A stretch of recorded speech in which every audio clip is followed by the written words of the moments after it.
Hello everyone, success to sociology पर आप सभी का स्वागत है। अगर आप इस चैनल से नए हैं तो चैनल को सब्सक्राइब करिए, वीडियो को लाइक करिए और लोगों तक इस चैनल को शेयर भी कर दीजिए। तो ये सोशियोलॉजी की क्लास है, सोशियोलॉजी का प्रैक्टिस सेट है। जो भी एग्ज़ाम होने वाले हैं सोशियोलॉजी से, सबके लिए क्लास इम्पॉर्टेंट है। चलिए क्लास को शुरू करते हैं। सोशियोलॉजी प्रैक्टिस सेट, पहला क्वेश्चन है इसमें, निम्नलिखित में से कौन सा कथन सही ढंग से अधीनस्थ परिप्रेक्ष्य की पहचान करता है।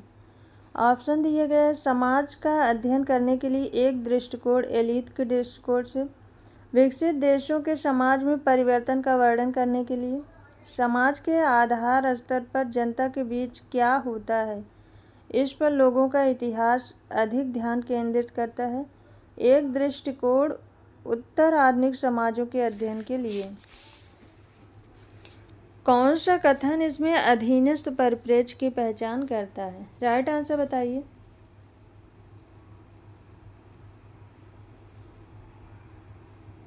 राइट आंसर क्या होगा?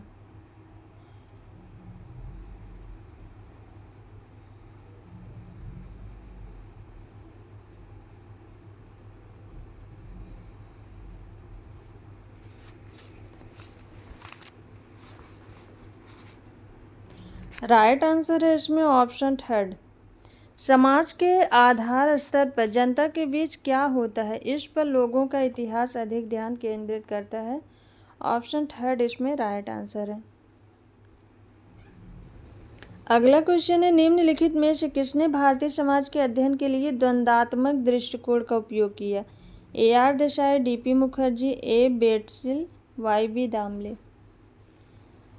भारतीय समाज के अध्ययन के लिए द्वंद्वात्मक दृष्टिकोण का उपयोग किसने किया है? राइट आंसर बताइए।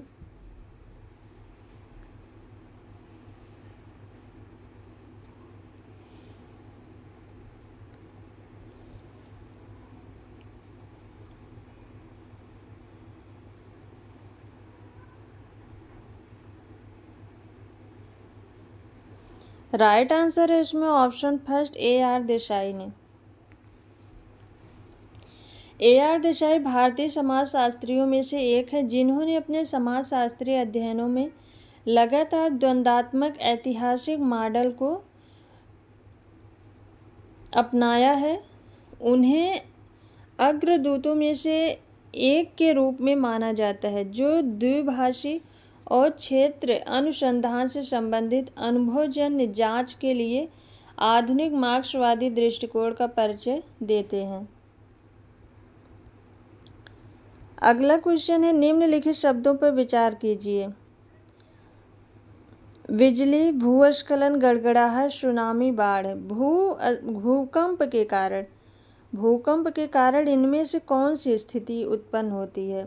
2, 4, 5, 1, 2, 3, केवल 2, 2 और 5। राइट आंसर बताइए। भूकंप आने से इन पांचों में से कौन सी स्थिति उत्पन्न होती है भूकंप के कारण? राइट आंसर क्या होगा?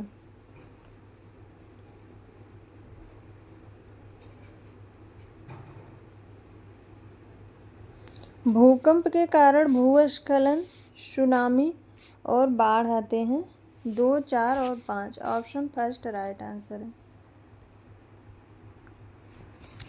अगला क्वेश्चन है, आर्थिक परिप्रेक्ष्य जो मानता है कि मुक्त बाजार व्यापार पर सरकारी प्रतिबंधों को काम करके हासिल किया गया आर्थिक विकास का एकमात्र मार्ग है, यह कथन किस अवधारणा की व्याख्या करता है? आधुनिकता के बाद, नव उदारीकरण, नव मार्क्सवाद, नव फोर्डवाद। राइट आंसर बताइए।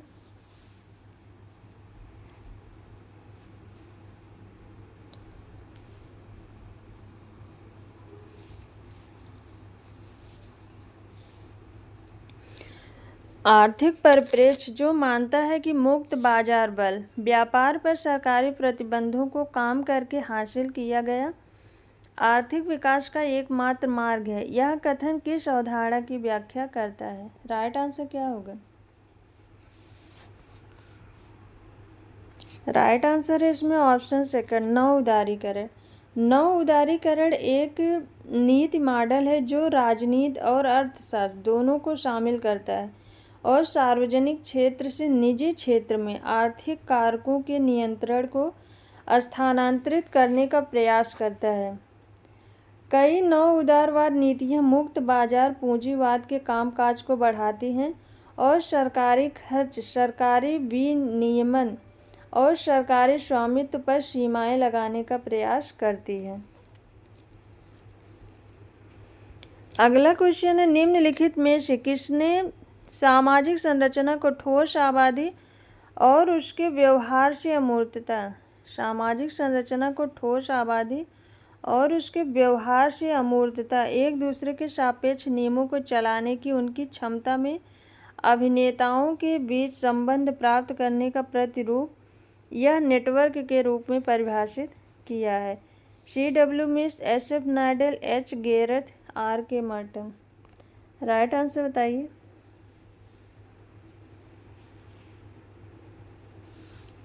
किसने सामाजिक संरचना को ठोस आबादी और उसके व्यवहार से अमूर्तता, एक दूसरे के सापेक्ष नियमों को चलाने की उसकी क्षमता में अभिनेताओं के बीच संबंध प्राप्त करने का प्रतिरूप यह नेटवर्क के रूप में परिभाषित किया है? राइट आंसर क्या होगा? राइट आंसर है इसमें ऑप्शन सेकंड, SF नाइडेल। अगला क्वेश्चन है, उच्चतर बाल निर्भरता अनुपात किसका परिणाम है? जन्म के समय बढ़ती जीवन प्रत्याशा, बाल श्रम का अधिक अनुपात, उच्च प्रजनन दर, बुजुर्ग लोगों का प्रवास। उच्चतर बाल निर्भरता अनुपात यह किसका परिणाम है? राइट आंसर बताइए।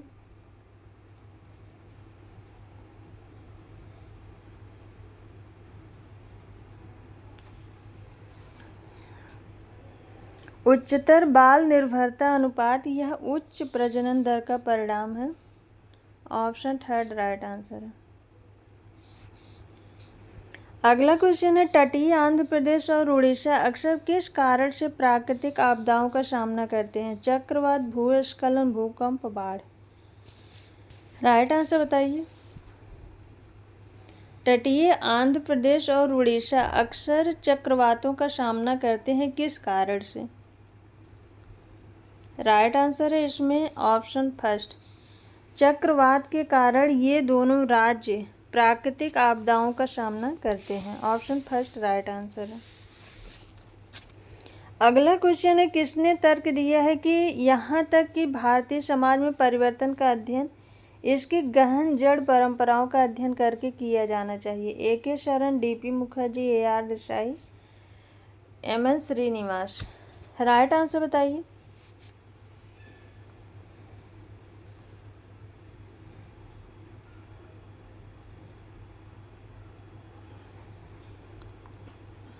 राइट आंसर क्या होगा?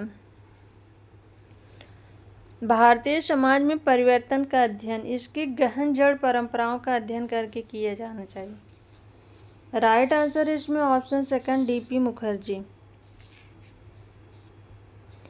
अगला क्वेश्चन है, मलिन बस्तियों पर मुख्य रूप से कब्जा है? संगठित क्षेत्र से आए लोग, असंगठित क्षेत्र से आए लोग, सेवा क्षेत्र से आए लोग, उच्च वर्ग से आए लोग। 1 और 4, 2 और 3, 2 और 4, 3 और 4। राइट आंसर बताइए।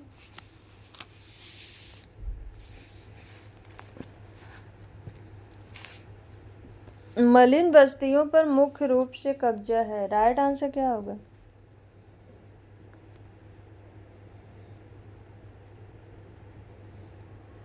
मलिन बस्तियों पर मुख्य रूप से कब्जा असंगठित क्षेत्र से आए लोग और सेवा क्षेत्र से आए लोग। Option second right answer. 2 और 3 सही है। अगला क्वेश्चन है, सामाजिक मनोविज्ञान की एक रूपरेखा किसके द्वारा लिखा गया है? सामाजिक विज्ञान की एक रूपरेखा, सामाजिक मनोविज्ञान की एक रूपरेखा किसने लिखा है? Muzafer Sherif, Charles Cooley, George Mead, Sigmund Freud. सामाजिक मनोविज्ञान की एक रूपरेखा।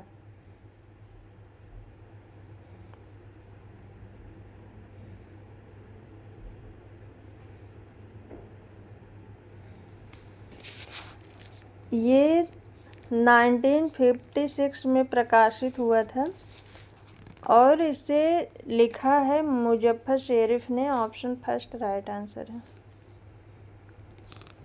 अगला क्वेश्चन कथन और कारण से। कथन दिया गया भारतीय समाज में भाई भतीजावाद, पक्षपात और भ्रष्टाचार बढ़ा है। कारण है राजनीतिक इच्छा शक्ति की कमी के कारण स्थिति में तेजी आई है।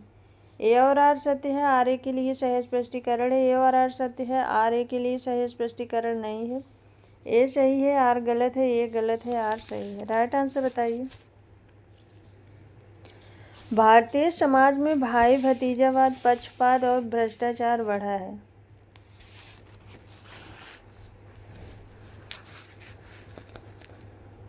राजनीतिक इच्छा शक्ति की कमी के कारण स्थिति में तेजी आई है।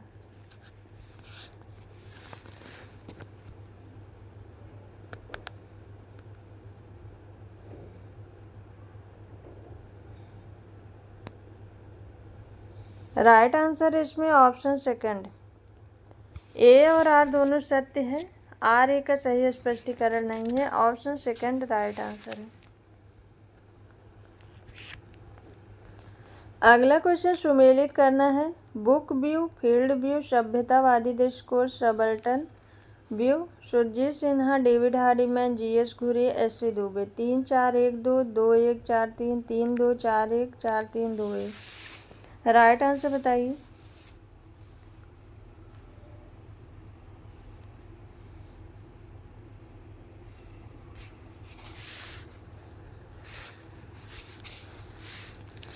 बुक व्यू ये जी.एस. घुरिये का है।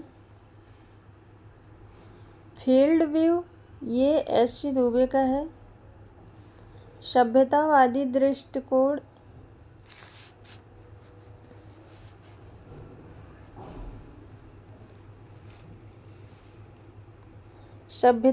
दृष्टिकोण ये है सुरजीत सिन्हा का। और सब अल्टर्न व्यू ये है डेविड हार्डीमैन का। Book view GS. Ghurye, field view SC. Dube, सभ्यतावादी दृष्टिकोण Surajit Sinha, subaltern view David Hardiman. 3 4 1 2 3 4 1 2 option first इसमें राइट आंसर है। अगला क्वेश्चन है कौन अपने सिद्धांत में संरचना और एजेंसी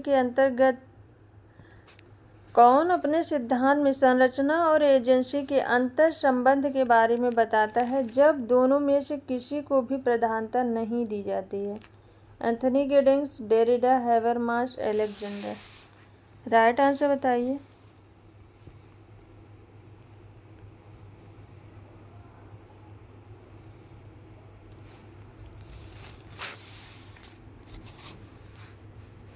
राइट आंसर क्या होगा इसमें? संरचना और एजेंसी के अंतर संबंध के बारे में बताता है जब दोनों में से किसी को भी प्रधानता नहीं दी जाती है। राइट आंसर इसमें क्या होगा? इसमें राइट आंसर है ऑप्शन फर्स्ट एंथनी गिडिंग्स। ये द कॉन्स्टिट्यूशन ऑफ सोसाइटी 1984 में ये इनकी बुक आई थी। इसमें इन्होंने संरचना और एजेंसी के अंतर संबंधों के बारे में बात किया है। अगला क्वेश्चन है वोट बैंक की अवधारणा किसने दी है? Rajni Kothari, M N. Srinivas, Yogendra Singh, A R. Desai. Vote bank की अवधारणा किसने दी है? राइट आंसर बताइए।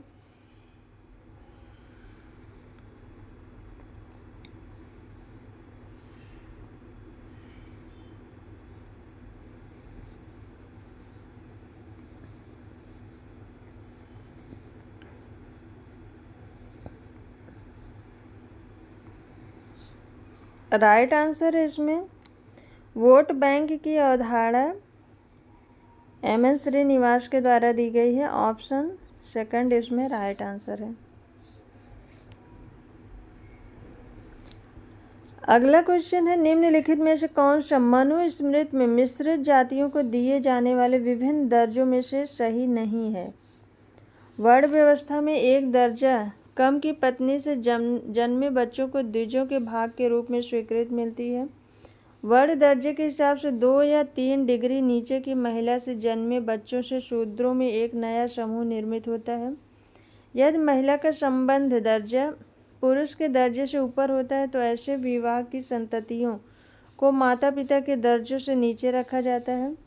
अनुलोम विवाह को प्रतिलोम विवाह की अपेक्षा कहीं अधिक पवित्र कानून का उल्लंघन करने वाला माना जाता है। राइट आंसर बताइए।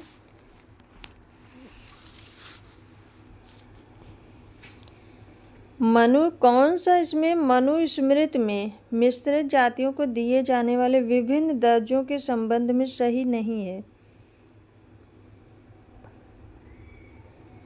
राइट आंसर क्या होगा? इसमें राइट आंसर है ऑप्शन 4। अनुलोम विवाह को प्रतिलोम विवाह की अपेक्षा कहीं अधिक पवित्र कानून का उल्लंघन करने वाला माना जाता है।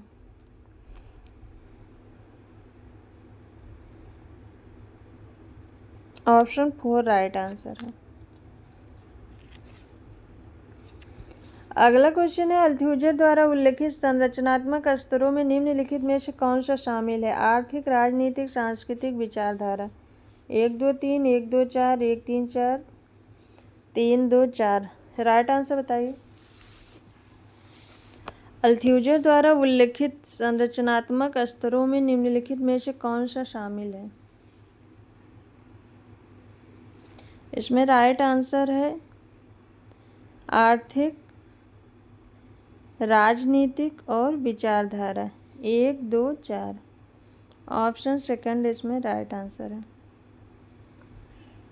अगला क्वेश्चन है, निम्नलिखित में से किसका विचार है कि लोग अपनी चेतना की धारा में रहते हुए दूसरों की चेतना को समझ लेते हैं? Goffman, शोर्ट्ज, Peter बर्जे, फोको।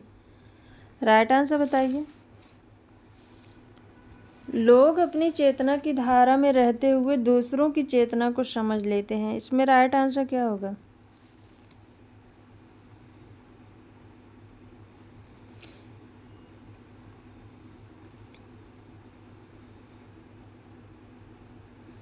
राइट आंसर है इसमें ऑप्शन सेकंड अल्फ्रेड शोर्ट्ज। अगला क्वेश्चन है, अन्वेषक के संज्ञानात्मक इरादों से प्राकृतिक और सामाजिक विज्ञान के बीच अंतर उत्पन्न होता है। यह किसका दृष्टिकोण है? August Comte, Emile Durkheim, Karl Mannheim, Max Weber. Right answer क्या होगा? अन्वेषक के संज्ञानात्मक इरादों से प्राकृतिक और सामाजिक विज्ञान के बीच अंतर उत्पन्न होता है। राइट आंसर क्या होगा?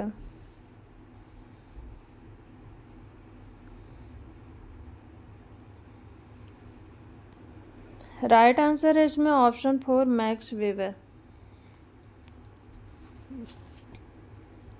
अगला क्वेश्चन है, निम्नलिखित में से कौन सा मूल्य हमारे समाज में सर्वश्रेष्ठ रूप से वैश्वीकरण हेतु संवर्धित किया जा रहा है? एकल सांस्कृतिक मूल्य, बहुसांस्कृतिक मूल्य, क्षेत्रीकरण, आत्म केंद्रितता।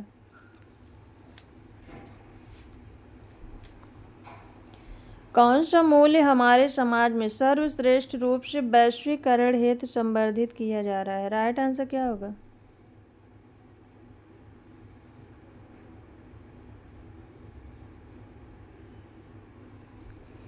राइट आंसर है इसमें ऑप्शन सेकंड बहुसांस्कृतिक मूल्य।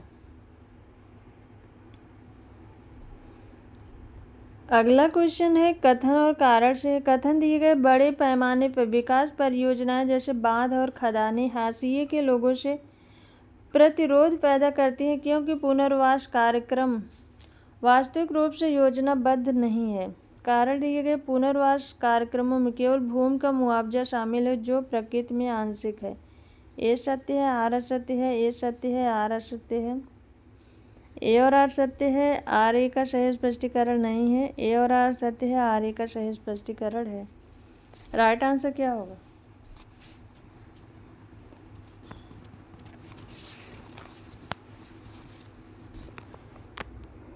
राइट आंसर बताइए।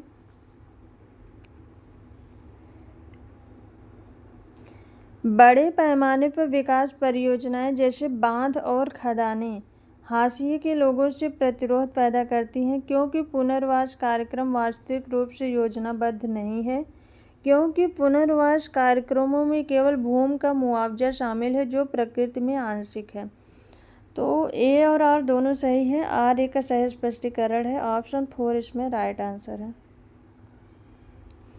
अगला क्वेश्चन है, शिक्षा पर नई नीति का कार्डिनल सिद्धांत क्या है? शिक्षा पर निवेश वांछनीय है, शिक्षा पर निवेश व्यर्थ है, वर्तमान और भविष्य में शिक्षा एक अनूठा निवेश है, शिक्षा पर निवेश अनुत्पादक व्यय है। राइट आंसर बताइए।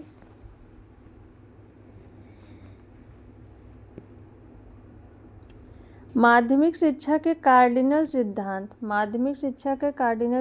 1918 में संयुक्त राज्य अमेरिका में राष्ट्रीय शिक्षा संघ के माध्यमिक शिक्षा के पुनर्गठन पर आयोग द्वारा बनाए गए माध्यमिक शिक्षा के उद्देश्य हैं, जो खंडों के विषयों पर यूएसए में माध्यमिक स्कूलों के सुधार के लिए एक दृष्टिकोण है।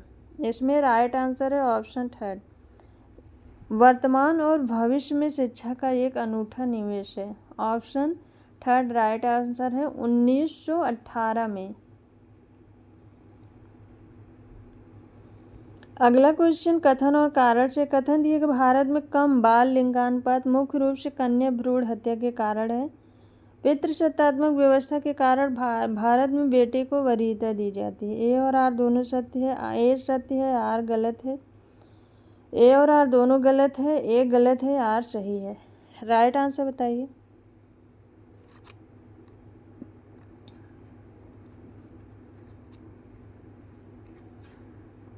राइट आंसर क्या होगा? राइट आंसर इसमें ऑप्शन फर्स्ट ए और आर दोनों सही है। भारत में कम बाल लिंगानुपात मुख्य रूप से कन्या भ्रूण हत्या के कारण है। ये ऑप्शन सही है। और पितृसत्तात्मक व्यवस्था के कारण भारत में बेटे को वरीयता ज़्यादा दी जाती है। ये भी सही है। ऑप्शन फर्स्ट राइट आंसर है। अगला क्वेश्चन है, रिश्तेदारी संरचना के अपने अध्ययन में किसने यांत्रिक और सांख्यिकीय मॉडल दिए हैं? Levi Strauss, James Frazer, Brown, Nadel. Right answer क्या होगा?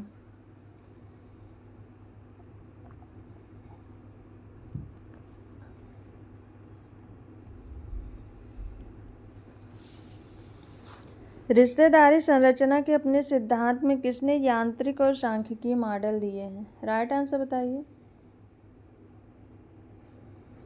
राइट आंसर है ऑप्शन फर्स्ट लेवी स्ट्रास। अगला क्वेश्चन है, कौन सी विचार प्रणाली समाजशास्त्र को ज्ञान की विभिन्न शाखाओं के संयोजन के रूप में अवधारणा बनाती है? औपचारिक विद्यालय, सिंथेटिक विद्यालय, विशेष विद्यालय, शिकागो विद्यालय। राइट आंसर क्या होगा?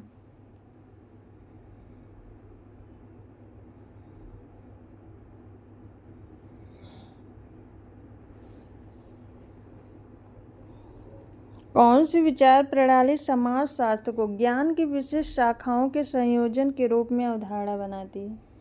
राइट आंसर बताइए।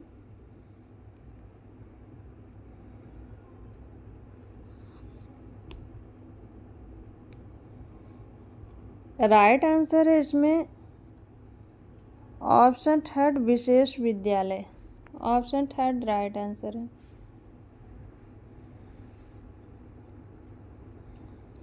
विशेष विद्यालय ये जो है स्वरूपात्मक विद्यालय के अंतर्गत आता है। अगला क्वेश्चन है, निम्नलिखित में से कौन सा भारत में विविधता का स्रोत नहीं है? धर्म, भाषा, हिंदी, राष्ट्रीय प्रतीक, संस्कृत। राइट आंसर क्या होगा?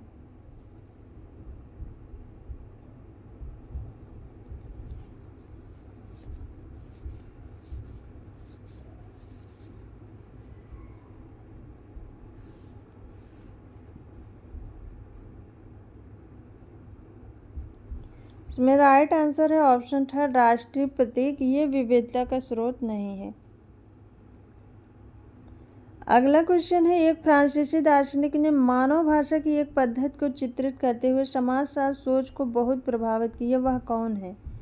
Anthony Giddens, Jacques Derrida, Michel Foucault, इनमें से कोई नहीं। राइट आंसर बताइए। एक फ्रांसीसी दार्शनिक ने मानव भाषा की एक पद्धति को चित्रित करके समाजशास्त्र सोच को बहुत प्रभावित किया है। वह दार्शनिक कौन थे? राइट आंसर बताइए।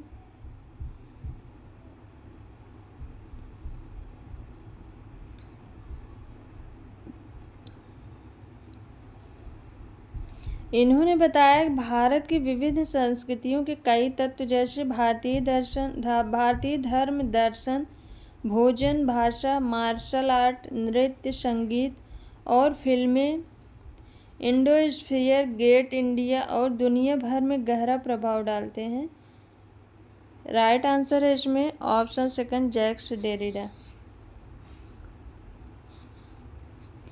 अगला क्वेश्चन है, एंथनी गिडिंग्स के अनुसार संरचना क्या है? अभिनेताओं के व्यवहार के पैटर्न और मानक, नियम और संसाधन जो अभिनेता बातचीत के संदर्भ में उपयोग करते हैं, मान और आदर्श जो मानव के आचरण को नियंत्रित करते हैं, समूह और समूहवादी जो सामाजिक संपर्क के दौरान बनते हैं। राइट आंसर क्या होगा इसमें? राइट आंसर बताइए।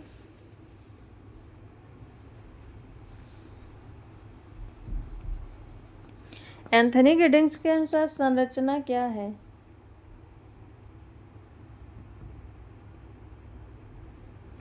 राइट आंसर है ऑप्शन सेकंड, नियम और संसाधन जो अभिनेता बातचीत के संदर्भ में उपयोग करते हैं। ऑप्शन सेकंड राइट आंसर है। अगला क्वेश्चन है, गॉफमैन ने निम्नलिखित में से कौन से दो प्राकृतिक फ्रेमों का उपयोग किया है? प्राकृतिक ढांचा, सांस्कृतिक ढांचा, सामाजिक ढांचा, असली ढांचा। 1 और 4, 1 और 2, 1 और 3, 2 और 3। राइट आंसर बताइए। इरविंग गॉफमैन ने कौन से दो प्राथमिक फ्रेमों का उपयोग किया है? राइट आंसर क्या होगा?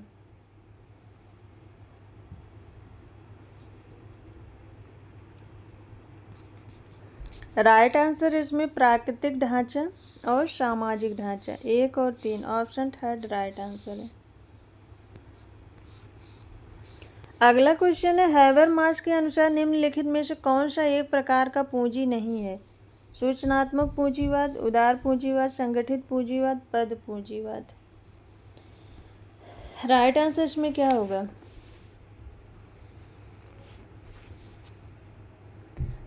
सूचनात्मक पूंजीवाद, उदार पूंजीवाद, संगठित पूंजीवाद, पद पूंजीवाद। एक व्यक्ति राजनीतिक, आर्थिक और सांस्कृतिक प्रवृत्ति एक बुनियादी संसाधन के रूप में व्यक्तिगत जानकारी को देखने के लिए सार्वजनिक और निजी उद्यमों के प्रबंधन के लिए एक आवश्यक इनपुट सबसे विश्वसनीय तत्व के रूप में जिस पर सुरक्षा, वृद्धि और दक्षता रणनीतियों का निर्माण करना है। इसमें राइट आंसर है ऑप्शन फर्स्ट, सूचनात्मक पूंजीवाद। ऑप्शन थर्ड राइट आंसर है।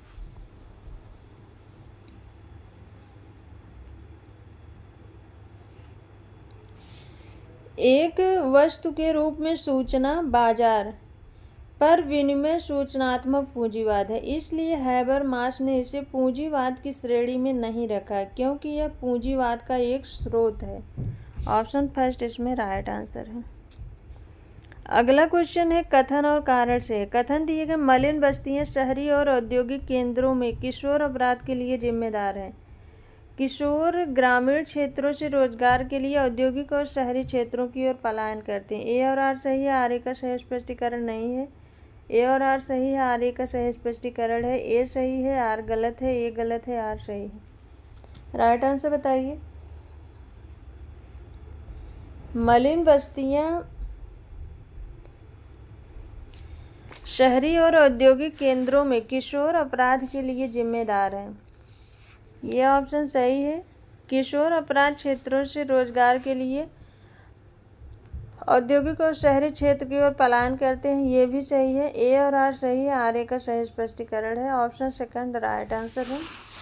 तो आज की ये क्लास बस यहीं तक। आई होप आप सबको ये क्लास पसंद आए। क्लास पसंद आए तो वीडियो को लाइक करिएगा, चैनल को सब्सक्राइब करिएगा और लोगों तक इस चैनल को शेयर कर दीजिए। आप लोग इस चैनल को और लोगों तक शेयर करिए और इस क्लास को लाइक करिए। तो तो हमें भी मोटिवेशन मिलेगा कि हम और क्लास ले आएँ, इससे भी और अच्छी क्लास आप सबके लिए ले आएँ। Thank you.